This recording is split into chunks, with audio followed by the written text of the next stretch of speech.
হে নারী, তোমাকে দেখেছি যৌবনকালে প্রেমিকার রূপে, তোমাকে দেখেছি মায়ের রূপে, তোমাকে দেখেছি স্ত্রী রূপে। কিন্তু তুমি যে পোশাকে আছো নারী, তোমাকে এখন আমি কোন রূপে দেখব? তুমি ছলনাময়ী, তুমি বিবেকহীনা, তুমি আবেগপ্রবল। এত রূপে তোমার কিভাবে ডাকিব? তুমি যে রূপে বসিয়া আছো সেই রূপেই তুমি থাকিও। পৃথিবীতে তোমাকে সৃষ্টি করা হয়েছে অপরূপ সুন্দর রূপে, কিন্তু তুমি এমন পোশাকে রয়েছ, তোমাকে অশ্লীল পোশাকে মানায় না।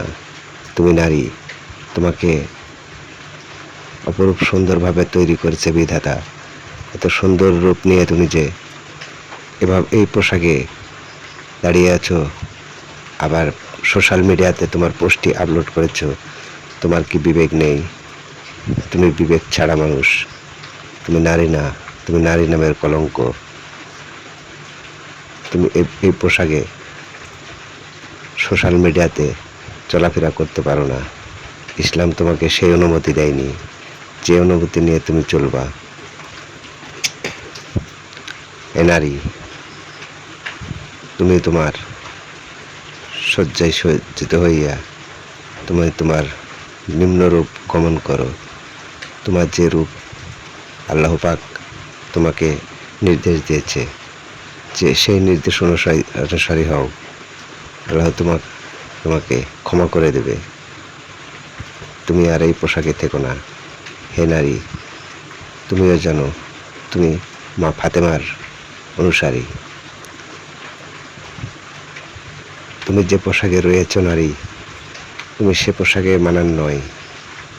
তুমি হিজাব পরিহিত, তুমি নারী যেভাবেই থাকে ঠিক সেইভাবে পরিচালনা করবে জীবনটাকে, যেন অন্য কেউ তোমাকে দেখতে না পায় তোমার স্বামী ছাড়া। তোমার স্বামী যেন তোমাকে পূর্ণাঙ্গ রূপে, যে রূপে তোমাকে সৃষ্টি করেছে বিধাতা, সেই রূপেই তোমাকে দেখতে পায়।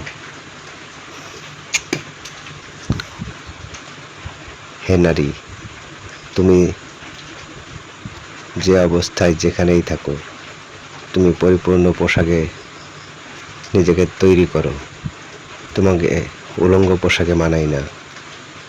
তুমি নারী, তুমি নারী জগতের কলঙ্ক। তুমি আরেক নারীকে অপবাদ দিয়ে যাচ্ছ।